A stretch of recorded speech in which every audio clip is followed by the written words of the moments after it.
दोस्तों, ये कहानी है यूक्रेन में रहते एक ऐसे टीचर की जो इतना गरीब था कि वो अपनी प्रेग्नेंट वाइफ के साथ एक झोपड़ी वाले घर में रहता था और उसे स्कूल में बच्चों को पढ़ाने के लिए भी साइकिल पर जाना पड़ता था। लेकिन एक दिन उसकी जिंदगी में कुछ ऐसा हुआ जिससे उसकी पूरी की पूरी जिंदगी ही पलट गई। एक दिन कुछ रशिया के सोल्जर्स उसकी वाइफ के साथ बहुत गलत करने की कोशिश करते हैं और जब वो उनसे लड़ती है तो वो रशियंस उसे जान से मार डालते हैं। जिसके बाद वो टीचर अपनी पत्नी का बदला लेने के लिए अपनी कलम साइड में रखकर यूक्रेन का सबसे खतरनाक स्नाइपर बनता है और उसका निशाना इतना सटीक था कि वो 5 किलोमीटर दूर से भी अपने टारगेट को शूट करके मार गिराता है। लेकिन वो कैसे उन रशियन सोल्जर्स से अपनी पत्नी की मौत का बदला लेता है और उसे अपने इस मिशन में किन किन खतरनाक भयानक मुसीबतों का सामना करना पड़ता है, चलिए जानते हैं। तो कहानी की शुरुआत यूक्रेन के एक पीसफुल एरिया डेनवर्स को दिखाते हुए होती है, जहां मिकोला नाम का एक आदमी अपनी प्रेग्नेंट वाइफ नास्टिया के साथ एक छोटी सी झोपड़ी में रहता था। वो दोनों अपनी मैरिड लाइफ में बहुत खुश थे। नास्टिया एक ड्राइंग आर्टिस्ट थी, उसे ड्राइंग बनाना और लकड़ी पर नक्काशी करना बहुत पसंद था। एक दिन वो मिकोला की सुरक्षा के लिए लकड़ी का एक एंजल बनाकर मिकोला के बाजू में बांध देती है। मिकोला उनके घर के पास ही एक स्कूल में मैथ पढ़ाता था। वो रोज अपनी साइकिल से बच्चों को पढ़ाने स्कूल जाया करता था। उसके घर के बाहर सफेद रंग का एक शांति का प्रतीक बना हुआ था। यहाँ पर हम देखते हैं कि मिकोला के घर पर कोई इलेक्ट्रॉनिक उपकरण जैसे टीवी वगैरह नहीं होने के कारण उन्हें दुनिया की कोई खबर नहीं मिल पाती थी। जब मिकोला स्कूल में जाता तो ब्रेक के टाइम वहीं थोड़ी देर टीवी पर न्यूज देख लिया करता था। ऐसे ही एक दिन टीवी पर दिखाई जा रही न्यूज से उसे पता चलता है कि यूक्रेन की राजधानी में प्रोटेस्टर्स को मारा जा रहा है और रशिया यूक्रेन पर हमला करके उस पर कब्जा करना चाहता है। अब इस खबर को सुनने के बाद निकोला क्लास में बच्चों को पढ़ाने के लिए जाता है और वो बच्चों को बड़े प्यार और अच्छे तरीके से पढ़ाता है। लेकिन इसी क्लास में इवान नाम का एक बदमाश लड़का भी पढ़ता था जो मिकोला को बिल्कुल भी पसंद नहीं करता था और इसीलिए उसे जब भी मौका मिलता तो वो मिकोला की इंसल्ट करता और मिकोला को स्कूल से हटवाने के बारे में ही सोचता रहता। पर मिकोला उसकी हरकतों से कभी गुस्सा नहीं होता था। एक दिन सुबह जब मिकोला स्कूल पढ़ाने के लिए जा रहा होता है तो रास्ते में वो कुछ सोल्जर्स को खड़ा देखता है जिन पर वो ज्यादा ध्यान नहीं देता और आगे बढ़ जाता है। अब जैसे ही वो स्कूल पहुंचता है तो देखता है कि पूरा का पूरा स्कूल खाली पड़ा है, जिससे वो थोड़ा सोच में पड़ जाता है। तभी वो टीवी पर एक न्यूज देखता है जिसमें दिखाया जा रहा था कि यूक्रेन पर कब्जा करने के लिए रशियन आर्मी यूक्रेन में घुस चुकी है, जिससे उसे समझ में आ जाता है कि उसने रास्ते में जो सोल्जर्स देखे थे वो दरअसल रशियन सोल्जर्स थे। अब पूरा मामला समझते ही वो तुरंत अपने घर की तरफ भागता है क्योंकि नास्टिया घर पर अकेली थी। लेकिन अब बहुत देर हो चुकी थी क्योंकि रशियन सोल्जर्स उसकी पत्नी को पकड़कर पीट रहे थे और जब मिकोला अपनी पत्नी को बचाने की कोशिश करता है तो रशियन सोल्जर्स उसे भी पकड़कर मारने लगते हैं। मिकोला उनसे रिक्वेस्ट करता है कि मेरी पत्नी प्रेग्नेंट है, इसलिए तुम लोग प्लीज उसे मत मारो। ये सुनकर रशियन सोल्जर उनके घर को आग लगाकर वहाँ से जाने लगते हैं। अब अपने घर को जलता हुआ देख नास्टिया गुस्से में आकर रशियन सोल्जर्स पर जैसे ही पत्थर मारने लगती है तो एक रशियन सोल्जर उस पर गोली चलाकर उसे मार डालता है। मिकोला अपनी वाइफ की बॉडी के पास बैठकर फूट फूट कर रोने लगता है। कुछ घंटे बाद 2 यूक्रेनी सोल्जर्स मिकोला के पास आते हैं और उसकी पहचान करने के बाद उसकी पत्नी नास्टिया के लिए दुख प्रकट करते हैं और उसके लिए कब्र खोदकर मिकोला को कहते हैं कि अपनी पत्नी को यहाँ दफना दो। मिकोला अपनी पत्नी को उस कब्र में दफना देता है। अब क्योंकि रशियन सोल्जर्स ने उसके घर को जला दिया था और उसकी पत्नी को भी मार डाला था, इसलिए अब वो बदले की आग में जल रहा था कि कब वो रशियन सोल्जर्स से अपनी पत्नी की मौत का बदला लेगा। इसलिए वो यूक्रेन सोल्जर्स को रिक्वेस्ट करता है कि मुझे भी अपने साथ ले चलो और मैं भी यूक्रेन आर्मी में शामिल होना चाहता हूँ। ये सुनकर यूक्रेनी सोल्जर्स उसे अपने साथ मिलिट्री बेस में ले जाने लगते हैं। लेकिन जाने से पहले मिकोला लकड़ी के उस एंजल को अपने पास रख लेता है जो उसकी वाइफ ने उसकी सुरक्षा के लिए बनाया था। जब वो मिलिट्री बेस में पहुंचते हैं तो वहां उनका कमांडर मिकोला को आर्मी में शामिल नहीं करता और कहता है कि ये बंदा जासूस भी हो सकता है। लेकिन मिकोला कमांडर को कहता है कि रशियन सोल्जर्स ने मेरे घर को जला दिया और वो लोग मेरी पत्नी को मेरी आंखों के सामने मारकर वहां से चले गए, इसलिए मेरे पास अब जीने की कोई वजह नहीं बची और मैं रशियन सोल्जर्स को मारकर ही दम लूंगा और अपने देश को बचाऊंगा ताकि रशियन सोल्जर्स किसी और के घर को ना उजाड़ें। ये सुनकर कमांडर मिकोला को यूक्रेन आर्मी में भर्ती कर लेता है और उसकी ट्रेनिंग शुरू हो जाती है।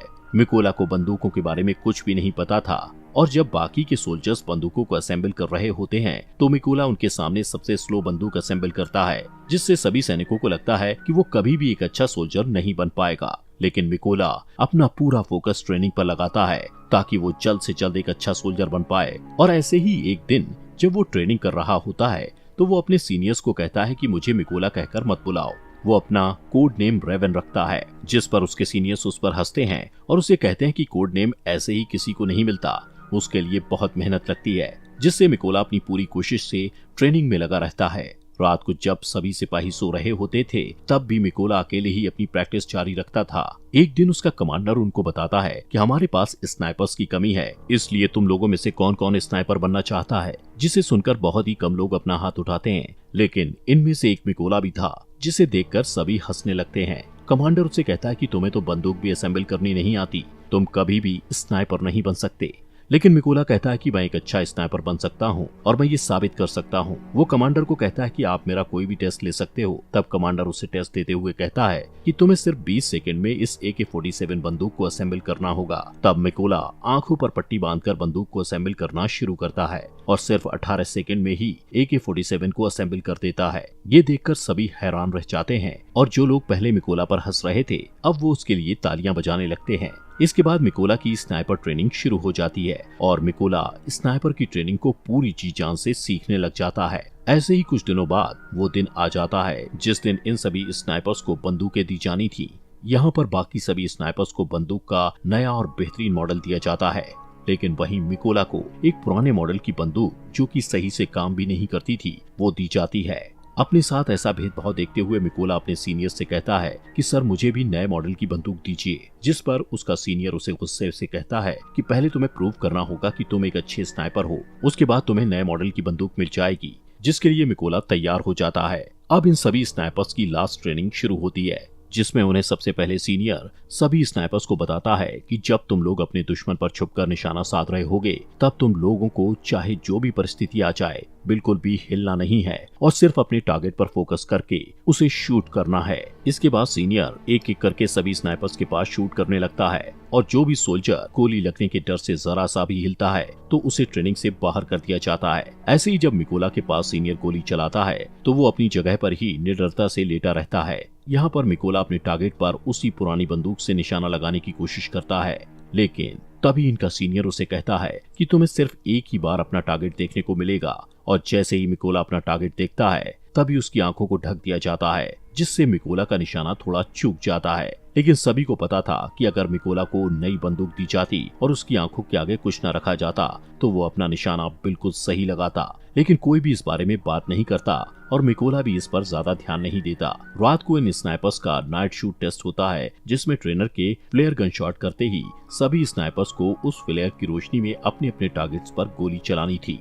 लेकिन मिकोला गोली नहीं चलाता क्योंकि वो मैथ में बहुत अच्छा था, इसलिए वो उस फ्लेयर गन की रोशनी में सिर्फ अपने टारगेट की दूरी का अंदाजा अपने माइंड में फटाफट से लगा लेता है और फिर जब पूरी तरह अंधेरा हो जाता है तो वो अपने टारगेट को शूट करता है और उसका निशाना बिल्कुल ठीक सेंटर पर लगता है, जो उसके सिवा और कोई नहीं कर पाया था। अगले दिन इन सभी का रिजल्ट आता है और सीनियर मिकोला को सैल्यूट करते हुए कहता है तुम पास हो चुके हो। इसके बाद कर्नल मिकोला को कहते हैं कि तुम जल्दी से अपने सभी जरूरी सामानों को पैक कर लो क्योंकि तुम्हें एक जरूरी मिशन पर बाकी के स्नाइपर्स के साथ जाना है। अब इनका फर्स्ट मिशन ये था कि पास ही के एक चेक पॉइंट पर रशियन आर्मी ने कब्जा कर रखा था, जिसको इन लोगों ने उनसे छुड़वाना था। इसलिए मिकोला अपने साथी स्नाइपर्स के साथ उस एरिया में घुस जाता है और सभी अपनी गन पोजीशन ले लेते हैं। यहाँ पर इन सबको एक एक टारगेट दिया जाता है। जैसे ही ये लोग रशियन आर्मी पर शूट करने वाले होते हैं तो ये देखते हैं कि एक गाड़ी चेक पॉइंट की तरफ जा रही होती है, जिससे कर्नल सबको शूट ना करने के लिए बोलते हैं। वहीं रशियन आर्मी उस गाड़ी को रोक लेते हैं जिसमें एक कपल कहीं पर जा रहा था।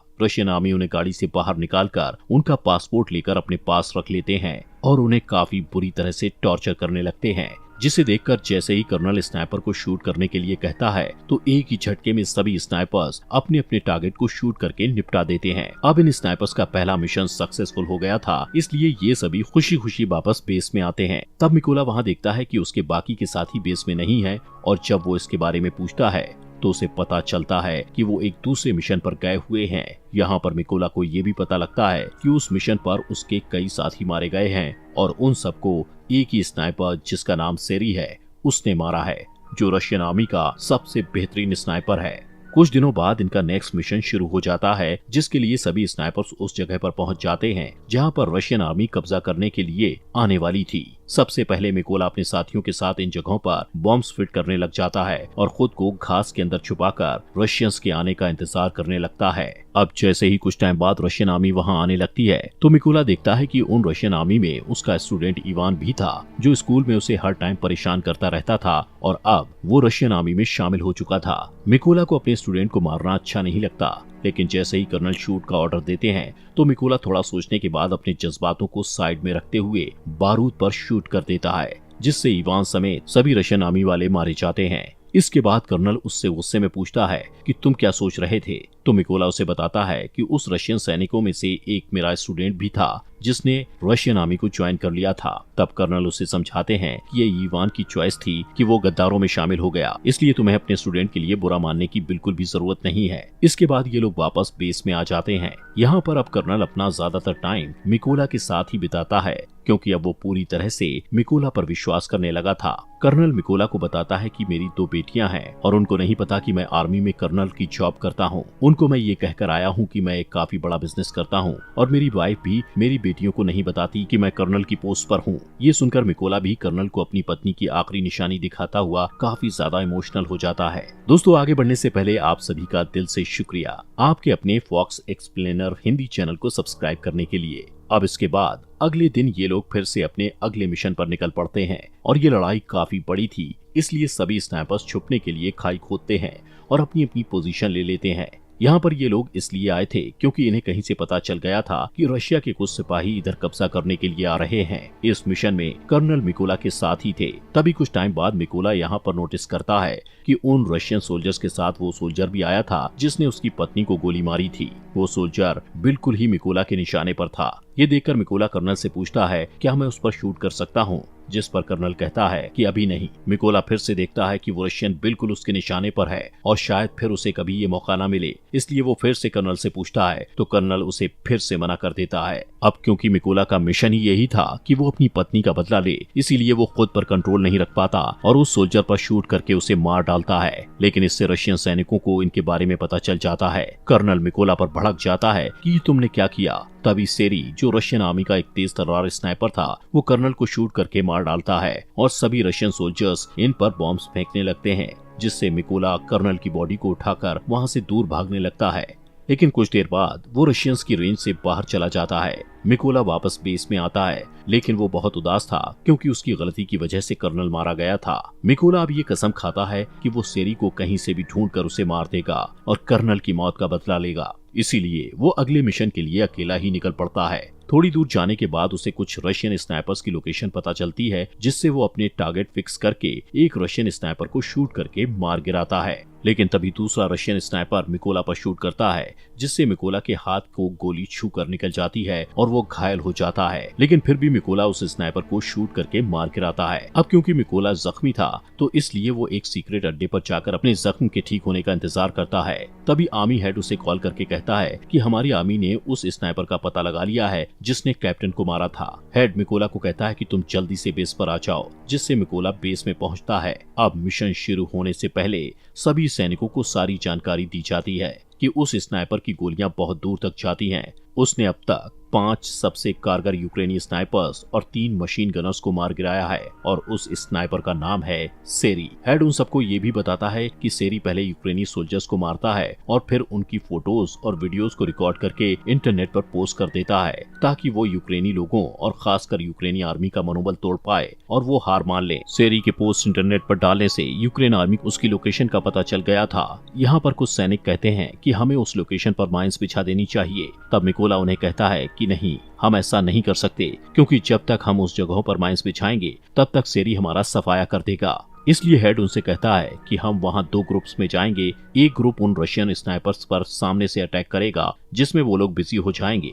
तभी दूसरे ग्रुप वाले उन पर अटैक करेंगे, जिससे उनका ध्यान बढ़ जाएगा और मिकोला इसी का फायदा उठाकर उस बिल्डिंग के अंदर चला जाएगा जहां पर रशियन स्नाइपर्स होंगे और उनको मार गिराएंगे। प्लान बन जाने के बाद ये लोग बिल्कुल ऐसा ही करते हैं और जल्द ही अपनी अपनी पोजीशन पर पहुंच जाते हैं और रशियंस का ध्यान भटकाने में कामयाब हो जाते हैं और मिकोला को मौका मिल जाता है बिल्डिंग में एंटर होने का। मिकोला वहां पर अपने सामने 2 रशियन स्नाइपर्स को देखकर उन पर हमला करके उन्हें मारकर आगे बढ़ जाता है। मिकोला अपने साथियों को कहता है कि मेरा रास्ता क्लियर कर दो, जिससे सभी यूक्रेन सोल्जर रशियन के बहुत सारे सैनिकों को मारकर उसके लिए रास्ता साफ कर देते हैं। मिकोला आगे बढ़ता है। वहीं सेरी ये नोटिस करता है कि कोई भी सोल्जर उसे रिपोर्ट नहीं दे रहा, जिससे उसे थोड़ा शक होता है और वो चेक करने के लिए खुद ही छत पर जाने लगता है, क्योंकि छत पर भी एक रशियन स्नाइपर था जो अब मर चुका था। ये देखकर वो वापस अपनी पोजीशन पर वापस आ जाता है। तब उसे मिकोला की पत्नी का खिलौना दिखाई देता है।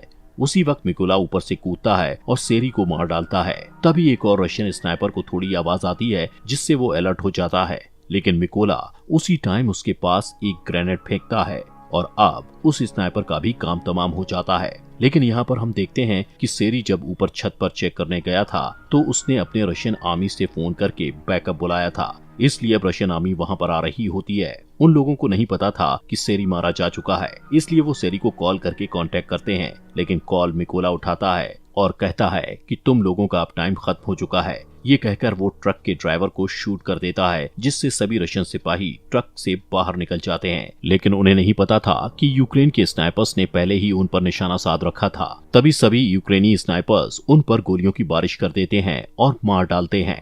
अब सभी को मारने के बाद मिकोला अपनी पत्नी की कब्र पर जाता है और उसे उदास भरे मन से कहता है कि मैंने अपने दुश्मनों से बदला ले लिया, लेकिन मुझे अब अपने देश की सेवा करनी है, इसलिए मुझे जाना होगा। इतना कहते हुए वो अपने अगले मिशन पर निकल पड़ता है और यहीं पर ये शानदार मूवी खत्म हो जाती है। दोस्तों, आपके अपने फॉक्स एक्सप्लेनर हिंदी चैनल को सब्सक्राइब करना मत भूलना।